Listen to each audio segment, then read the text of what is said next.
사도행전 16장 1절에서 10절까지 말씀 한 절씩 교독하도록 하겠습니다. 바울이 더베와 루스드라에도 이름에 거기 디모데라는 제자가 있으니 그 어머니는 믿는 유대 여자요 아버지는 헬라인이라.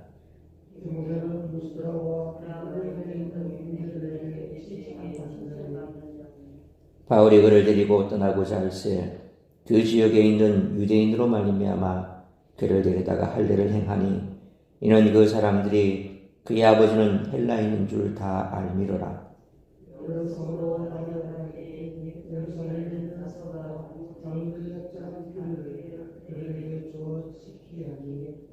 이에 여러 교회가 믿음이 더 굳건해지고 수가 날마다 늘어가니라.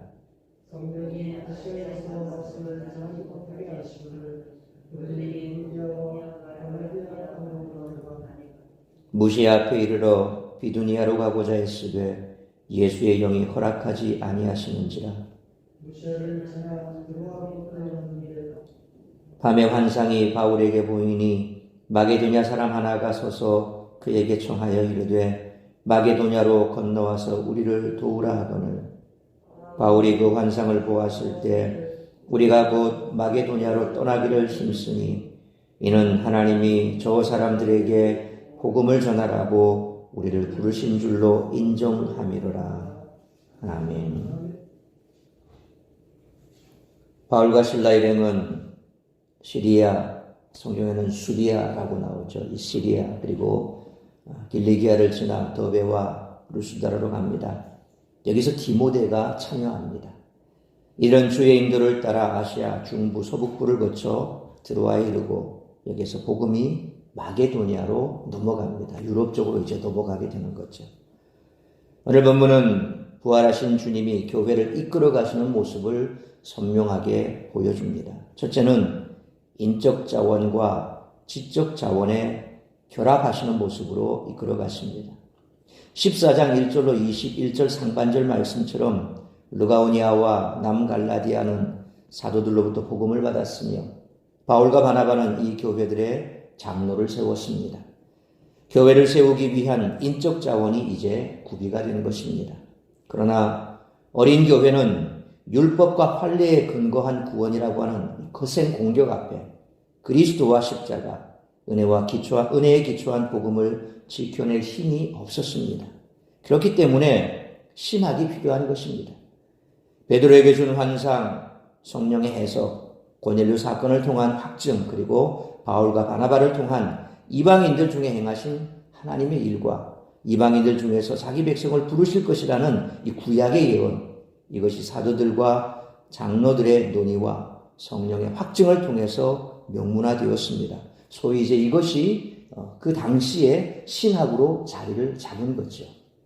그러니까 그와 같은 확증된 신학을 이제 바울이 편지를 들고 가서 그들에게 전달해 주면서 이제 더 이상 너희가 이 문제로 인해서 고민할 것도 없고 우리가 이렇게 하기로 결정이 났으니까 너희는 이것만 따르면 된다. 그래서 지난 시간 말씀드린 대로 너희가 그래도 우리가 같은 믿음 안에 있기 때문에 음행하지 말고 그리고 이 핏째 먹지 말고 그리고 목매어 죽인 것에 대해서 그런 짐승들은 먹지 말고 그런 사실 그때 당시 이게 먹는 문제가 상당히 중요했기 때문에 그런 부분에 있어서 너희가 지켜주면 이제 더 이상 뭐 할례를 행하거나 율법을 지키거나 이런 것에 대해서 내가 고민하지 마라. 예수 그리스도를 믿음으로 구원받는 확실한 그러한 믿음이 굳게 서라. 이러한 것들 내용들을 이해를 해 주었습니다. 사실 이런 신학적인 문제는 상당히 중요합니다. 우리가 신학이 제대로 확립이 되지 않으면 믿음이 굳건하게 설 수가 없습니다. 왜 자꾸 성도들이 일어섰다 넘어졌다 일어섰다 넘어졌다 합니까? 기초가 없기 때문에 그렇습니다. 어떤 건물이든지 기초가 튼튼해야 바람이 불고 지진이 일어나도 끄떡없는 거죠. 그런데 기초가 든든하지 못하면 조그마한 바람에도 무너지기도 하고 아시아 좀 못 사는 나라들 보면 건물들이 대부분 보면 그냥 나무 한자로 얼기설기 지은 거 아닙니까? 태풍이 오면 그냥 무너져 버립니다. 우리는 태풍이 와도 다 튼튼하게 콘크리트 구조로 철골 구조로 다 되어 있기 때문에 무너지지 않지만 그러나 동남아시아 지역에 가보면 뭐 비가 많이 온다거나 혹은 태풍이 불면 다 무너져 버립니다. 조금만 지진이 있어 다 무너져 버리죠. 이게 기초가 안 되어 있는 거예요. 신앙도 마찬가지입니다. 그래서 신학이 필요하다. 그래서 1차 예루살렘 공회를 통해서 사도 바울이 그들에게 전해준 얘기들, 그리고 또 베드로가 증거한 얘기들, 그 모든 것들이 다 종합이 돼서 바로 이런 신학이 세워졌다라는 것이죠. 베드로에게 준 이와 같은 여러 가지 또 성령의 해석이나 이런 것들을 통해서 이제 성도들은 온전하게 세워지는 겁니다. 사실 이것을 성경은 4절 말씀처럼 규례라 그랬습니다. 헬라말로 하면 도그마티라고 합니다. 교의들이라고 하죠. 사실 교의나 교리나 거의 같은 의미입니다. 어떤 종교가 가지고 있는 진리라고 믿고 있는 그 내용이 바로 교리고 또 그것이 교리가 되는 거죠. 그래서 이것을 성경에서는 규례다라고 말합니다. 바울과 실라 그리고 디모데는 이 교의를 각 교회에 전달합니다.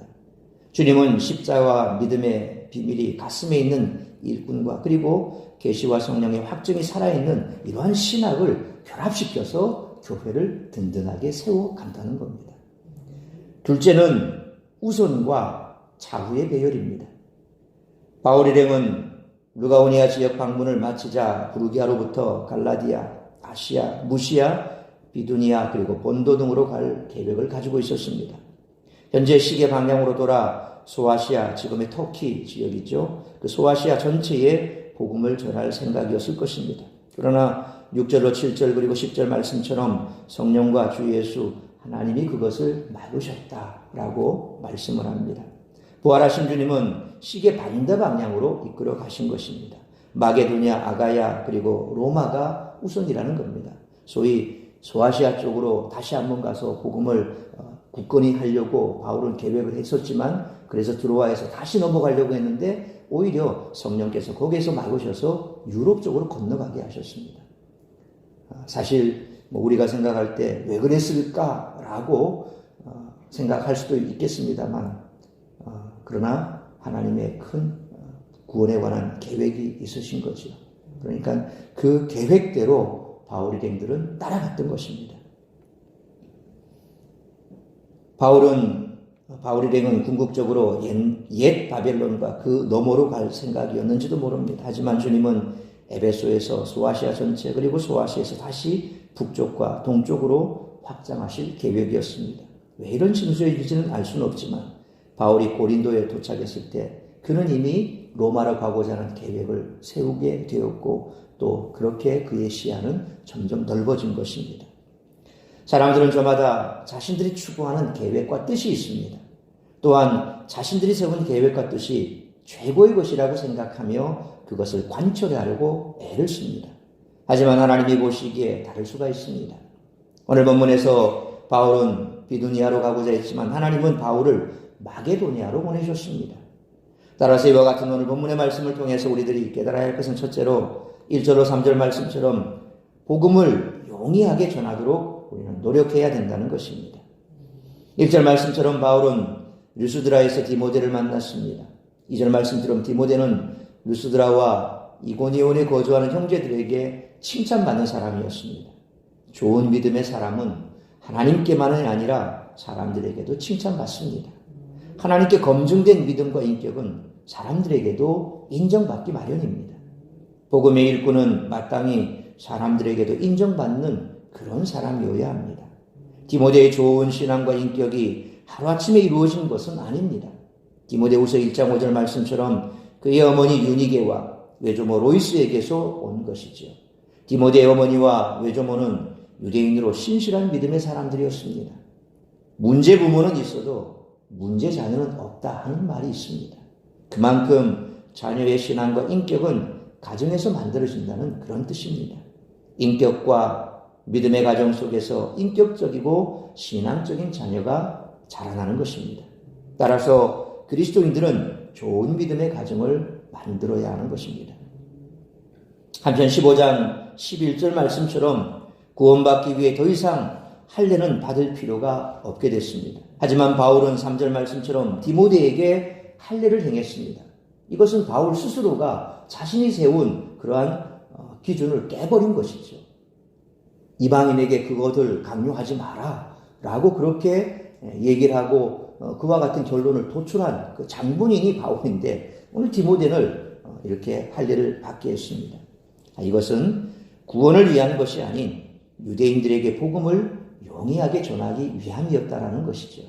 디모데가 할례를 받지 않았다면 그는 유대인들을 대상으로 하는 선교 사역에서 계속해서 할례 문제로 배척을 당했을 것입니다. 그러므로 진리가 아닌 것으로 지나치게 엄격하지 말고 진리 문제가 아니라면 복음을 더 용이하게 전하기 위해 애쓰는 우리 모두가 되시기를 축원합니다. 두 번째로 4절로 10절 말씀처럼 복음 증거는 하나님이 인도하신다는 것입니다. 4절 말씀처럼 바울은 선교지를 다니며 사도들이 결정한 사항을 분명하게 전달했습니다. 바울은 오직 믿음으로 얻는 구원의 복음을 조금도 타협하지 않았습니다. 5절 말씀처럼 타협하지 않는 확고한 복음의 진리 위에 교회는 굳건히 세워지고 자라나는 것입니다. 세상은 끊임없이 변화하지만 복음의 진리는 변하지 않습니다. 6절로 7절 말씀처럼 바울은 무시아에서 비두니아로 가서 복음을 전하기로 원했습니다. 그는 아시아의 더 멀고 넓은 지역까지 복음을 전하는 것이 좋다 그렇게 생각했던 것 같습니다. 하지만 성령께서 허락하지 않으셨습니다.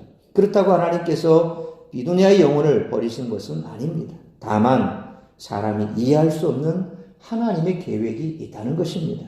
13장 3절 말씀처럼 복음을 전하는 사역은 사람의 계획과 의지가 아니라 하나님의 뜻과 계획에 의해 이루어진다는 것을 우리는 잊어서는 안 될 것입니다. 우리 자신의 인간적인 계획을 펼치지 말고 먼저 하나님의 뜻을 구해야 합니다. 8절로 10절 말씀처럼 예수의 영은 바울의 비두니아 길을 막으시고 드로아를 거쳐 마게도니아로 인도하셨습니다. 밤의 주의 환상으로 바울이 유럽 지역으로 가야 할 것을 보여주셨기 때문입니다. 환상 속에 마게도니아 사람 하나가 서서 바울에게 와서 구원의 복음을 전해줄 것을 간청했습니다. 주님은 이렇게 바울의 선교를 인도하셨습니다. 왜 비두니아를 막으셨는지 분명해집니다. 그것은 하나님의 분명한 선교 계획이 있기 때문입니다. 우리는 당장 어떤 결정에 대해서 이해할 수 없지만 그러나 오랜 시간이 지나면 결국 드러나게 되어 있습니다. 어떻게 우리가 하나님의 계획을 다 알 수 있겠습니까? 그것을 알 수 있는 길은 다른 것 없습니다. 순종하며 나아가는 겁니다. 순종하면 결국 뜻은 우리에게 드러나게 되어 있습니다. 순종하지 않으면 우리의 고집만 가지고 가면 하나님의 뜻도 알 수 없고 또한 하나님의 뜻과 반대되는 길로 가다 보면 결국 그것은 하나님께서 원하시는 길이 아니기 때문에 우리의 뜻도 이루어지지 않는다는 겁니다. 항상 우리는 우리의 계획을 먼저 앞세우고 우리 뜻대로 뭔가를 하고 하나님이 거기에서 지원만 해주길 항상 바라죠. 그러면 잘 될 것 같죠. 근데 그건 교만입니다. 내가 세운 계획보다 하나님께서 세운 계획이 더 완벽하다는 거죠. 그래서 아무리 인간의 지혜로움도 하나님의 우둔함에 미치지 못한다고 말씀하지 않습니까? 그러니까 우리는 분명 지금 당장 그 뜻은 알 수 없지만 우리가 할 수 있는 것은 그저 하나님의 인도하심에 따라 순종하는 것입니다. 그러므로 하나님의 인도를 따라 복음을 들고 나가 구원의 복음을 전하는 우리 모두가 되시기를 축원합니다. 사랑하는 성도 여러분, 사람은 자신의 이성의 한계에 갇혀 자신이 세운 계획이 최선이며 전부라고 착각하여 이를 수행하기 위해 애를 씁니다. 하지만 하나님은 인간이 세운 계획이 최고가 아님을 알고 계십니다. 하나님이 우리에게 보여주시고 인도하시는 계획은 우리 자신이 세운 계획보다 완전하고 유익한 계획인 줄 믿어야 할 것입니다. 그러므로 하나님의 인도하심을 의지하고 의심하지 말고 온전히 신뢰하며 따라가는 우리 모두가 되시기를 주님의 이름으로 축원합니다. 기도하겠습니다. 걸어가신 아버지 하나님, 은혜와 사랑을 감사합니다. 오늘도 이 새벽을 깨워 말씀으로 예배로 하루를 시작하게 하시니 감사합니다. 오늘도 우리에게 주신 말씀처럼 우리가 이 땅을 살아가면서 때로 내 뜻과 내 계획이 전부라고 생각하며 그것을 이루기 위해 불철주야 기도하고 간구하고 또 그러면서 그것을 밀어붙일 때가 있습니다. 그러나 하나님의 뜻이 무엇인지 묻지 않고 내 계획만이 전부인 것처럼 그렇게 나아갈 때 우리는 하나님의 뜻과 정반대 방향으로 갈 때가 있습니다. 그러므로 가장 좋은 것은 하나님 앞에 기도했다면 하나님의 인도함을 기도하고 또 인도하시는 대로 순종하며 나아가는 것인 줄 믿습니다. 그러므로 하나님의 인도하심 속에 우리가 세운 계획이 최고가 아니라 하나님의 뜻이 최고인 줄 믿고 그 믿은 대로 나아간다면 분명 그곳에는 하나님께서 원하신 아름다운 길이 열려질 것이요 또한 우리가 생각한 것보다 더 놀라운 축복들이 열려질 줄로 믿습니다. 그러한 삶을 살아가게 하시고 그런 마음으로 그런 믿음으로 우리에게 주어진 이 구원의 복음을 잘 증거하는 우리 모두가 되게 하여 주옵소서. 또한 복음을 증거함에 있어서 우리는 진리의 문제가 아니라고 한다면 항상 유연한 자세를 취해야 할 줄로 믿습니다. 바울이 디모데를 데리고 할례를 행한 것은 유대인들에게 복음을 더 용이하게 전하기 위함이었고 그가 세운 기준을 깨뜨리기 위함이 아니었고 또 그것을 두려워했기 때문에 유대인들을 두려워해서 그렇게 한 것도 아니요 오직 더 복음을 잘 전하기 위함인 줄 믿습니다. 우리 또한 진리를 수호함에 있어서도 이처럼 진리의 문제가 아닌 것에 대해서는 너무 고집부리지 말고 또 그 진리가 진리대로 잘 전해지기 위해서 우리는 어떠한 방법을 강구할 때 항상 이방인에게는 이방인에게 유리하게 또 유대인에게는 유대인에게 유리하게 행했던 바울의 모습을 반면교사 삼아서 그렇게 세상 속에서 주의 복음을 온전히 전할 수 있는 우리 모두가 되게 하여 주옵소서. 교회 안에서 사역할 때도 이처럼 우리가 진리의 문제가 아닌 경우에는 양보할 줄 알고 타협할 줄 알고 그래서 정말 교회를 아름답게 세워가는 우리 모든 성도들 될 수 있도록 크신 은총 베풀어 주옵소서. 간절히 비옵기는 아버지 하나님 이제 사랑하는 남편을 이 땅에서 더 이상 볼 수 없어 시리에 빠져있는 우리 신춘자 집사님 위로하여 주시기를 원합니다. 하나님께서 한평생 함께 이 땅 가운데서 있다 같이 주님께서 부르심을 받으면 얼마나 좋겠습니까만 누군가는 남겨지고 누군가는 먼저 떠나감으로 슬픔으로 힘든 시간을 보낼 수도 있습니다. 우리 신춘자 집사님과 또 따님 그리고 유가족들을 위로하여 주옵시고 오늘 이간 예배 가운데 한없는 은혜를 베풀어 주시어서 이 땅에서 우리가 헤어지나 그것이 전부가 아님을 다시 한번 믿음으로 확증하게 하여 주옵시고 언젠가 우리도 그곳에서 다시 만날 수 있다는 이 부활의 소망으로 살아갈 수 있는 우리 유가족 되게 하여 주옵시고 또한 함께 참여하는 우리 모든 성도들 역시도 그들을 위로하게 하시고 또 우리 스스로도 부활의 소망으로 다시금 이 땅 가운데서 힘있게 살아갈 수 있는 귀하고 복된 시간 삼아 주시옵소서. 오늘 모든 일정 우리 주님 손에 의탁하오며 이 모든 말씀 우리 구주 예수 그리스도의 이름으로 기도하옵나이다. 아멘.